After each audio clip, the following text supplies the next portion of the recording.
अचानक भारत पहुंच सकती है 3 देशों की सीक्रेट सर्विस। दिल्ली में आसमान से जमीन तक चप्पे चप्पे पर होगी इतनी पैनी नजर। परिंदा तो छोड़िए, परिंदे की परछाई भी हरकत नहीं कर पाएगी। क्यों? दुनिया के टॉप देशों की सुरक्षा टीम आ रही भारत की आईबी और रॉ ने बनाया ऐसा खास डेस्क जहां अमेरिका की CIA, ब्रिटेन की MI6 और चीन की MSS जैसी देश की एजेंसियां एक साथ करेंगी काम। आसमान में उड़ेंगे भारतीय सेना के हेलीकॉप्टर, हजारों फीट की ऊंचाई से NSG के कमांडो रखेंगे नजर। जल थल नभ में दिखेगा ऐसा विकराल रूप, देखकर दुश्मन जाएंगे हिल। बिल्कुल सही सुन रहे हैं आप। G20 की मेजबानी भारत के पास, और अब की बार भारत ने दुनिया को दिखा दिया कि ये न रुकने वाला भारत है, न ही झुकने वाला भारत। भारत की मेजबानी ऐसी ऐतिहासिक होने वाली है। इसी बीच कुछ ऐसी आशंका है कि मोदी विरोधी भारत की छवि खराब करने की कोशिश कर सकते हैं। भारत के दुश्मन भी मौके की फिराक में होंगे। सूत्रों के मुताबिक आसमान से दिल्ली पर नजर रखी जाएगी। इसके लिए एयरफोर्स और भारतीय सेना के हेलीकॉप्टर लगातार आसमान में चक्कर लगाएंगे। इन हेलीकॉप्टर में सेना और NSG कमांडो की हर वक्त मौजूदगी रहेगी। NSG ड्रोन के खतरे को देखते हुए कई जगहों पर एंटी ड्रोन सिस्टम को लगा रही है, जिससे दुश्मन की किसी भी साजिश को नाकाम किया जा सके।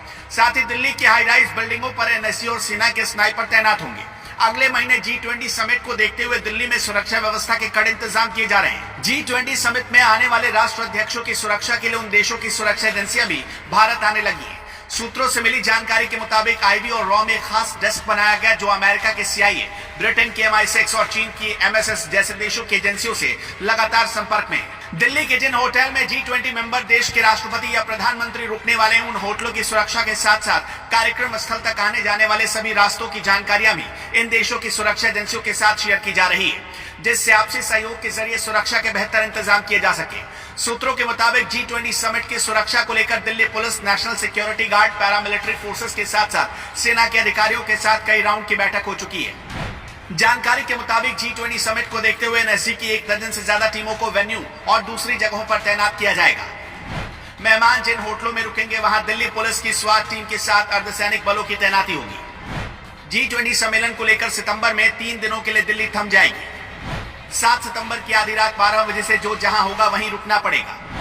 8 से 10 सितंबर तक राजधानी में पब्लिक हॉलिडे यानी छुट्टियां घोषित कर दी गई है, लेकिन कुछ जरूरी सेवाएं चालू रहेंगी। और तो और दिल्ली के बॉर्डर से केवल डेली यूजेस के सामान जैसे कि दूध और मिल्क प्रोडक्ट, सब्जियां, राशन का सामान, दवाइयों और पेट्रोलियम पदार्थ आदि लेकर आ रहे ट्रकों को ही एंट्री दी जाएगी। लेकिन यहाँ एक और बात ध्यान रखने वाली है कि सामान ला रहे हैवी और मीडियम गुड्स व्हीकल को एंट्री नहीं मिलेगी। दिल्ली के अंदर जो गाड़ियां हैं उन्हें दिल्ली से बाहर जाने दिया जाएगा, लेकिन वापस दिल्ली में आने के लिए मुश्किलें हो सकती है। दुनिया के 20 ताकतवर देशों के राष्ट्राध्यक्ष एक साथ भारत में मौजूद रहेंगे। इससे पहले दिल्ली पुलिस सुरक्षा तैयारियों में कोई कसर नहीं छोड़ना चाहती। ट्रैफिक मैनेजमेंट से लेकर स्कूल कॉलेज तक बंद करने की तैयारी है। G20 सम्मेलन को देखते हुए 8 से 10 सितंबर तक राजधानी में पब्लिक हॉलिडे घोषित कर दिया गया है। इन 3 दिनों में स्कूल, कॉलेज और दफ्तरों में छुट्टियां रहेंगी। G20 को देखते हुए नई दिल्ली एरिया में बड़े पैमाने पर VIP मूवमेंट हो रहा होगा। इसी वजह से 8 से 10 तारीख तक नई दिल्ली के सभी ऑफिस, शॉपिंग मॉल और मार्केट को बंद रखने का ऐलान किया गया है। TTC की बसों को भी नई दिल्ली से सटे दूसरे इलाकों में ही डाइवर्ट किया जाएगा या फिर टर्मिनेट कर दिया जाएगा। इंटरस्टेट बसें भी गाजीपुर, सराय काले खां और आनंद विहार पर टर्मिनेट कर दी जाएंगी। गुड़गांव की तरफ से आ रही हरियाणा और राजस्थान की इंटरस्टेट बसों को बॉर्डर पर रोक दिया जाएगा। मेट्रो बंद नहीं किया जाएगा। G20 समिट के दौरान अगर किसी को आना है तो मेट्रो का इस्तेमाल कर सकता है, लेकिन ध्यान रहे कुछ मेट्रो स्टेशन को बंद रखा जाएगा।